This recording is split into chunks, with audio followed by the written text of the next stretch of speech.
നമ്മുടെ സമയത്ത് 8 ദിവസത്തേക്ക് ബ്ലീഡിങ് നീക്കുക രക്തം കട്ടയായിട്ട് പോകുന്നതിനാണ് നമ്മളതിനെ ഹെവി ബ്ലീഡിംഗ് എന്ന് പറയുന്നത്. അതുപോലെ തന്നെ ബ്ലഡിലെ ഹീമോഗ്ലോബിൻ കുറയുന്നതായിട്ട് കണ്ടാലും അത് ഹെവി ബ്ലീഡിങ്ങിൻ്റെ ഒരു ഭാഗമാകാം.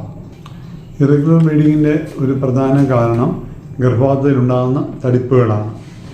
വേറൊരു കാരണമാണ് ഗർഭപാത്രത്തിൻ്റെ മസിൽ കട്ടിപിടിക്കുന്ന അവസ്ഥ. അതിനാണ് നമ്മൾ അഡിനോമൈസിസ് എന്ന് പറയുന്നത്.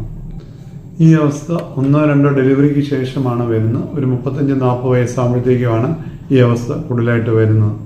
ഈ അഡിനോമൈസ് ഉള്ളവരിൽ പീരിയഡ് ടൈമിൽ നല്ല വേദന വരും, ബ്ലീഡിങ്ങും കൂടുതൽ ഹെവി ആയിരിക്കും.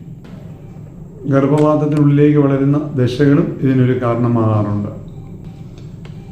ഓവുലേഷൻ ഡിസ്റ്റർബൻസും ഈ ഹെവി ബ്ലീഡിങ്ങിന് ഒരു കാരണമാണ്. അങ്ങനെയുള്ളവർക്ക് പലപ്പോഴും വരുന്ന 1-2 മാസം പീരീഡ് വരാതെ പിന്നീട് വരുമ്പോഴാണ് ഹെവി ബ്ലീഡിങ് വരുന്നത്. ഗർഭപാത്രത്തിൻ്റെ ആവരണത്തിന് കോശങ്ങൾ യൂട്രസിന് വെളിയിൽ വരുന്ന എൻഡോമെട്രിയോസിസിലും നമുക്ക് ഇതുപോലെ തന്നെ ബ്ലീഡിങ് കൂടുതലായിട്ട് കാണുന്നു. ഗർഭപാത്രത്തിന് ഓവറിക്കോ വരുന്ന വീക്കവും ഈ ഹെവി ബ്ലീഡിങ്ങിന് കാരണമാകാറുണ്ട്. രക്തം കട്ട പിടിക്കാൻ പ്രോബ്ലം ഉള്ളവർക്കും ഹെവി ബ്ലീഡിങ് വന്നൊന്നും വരാം.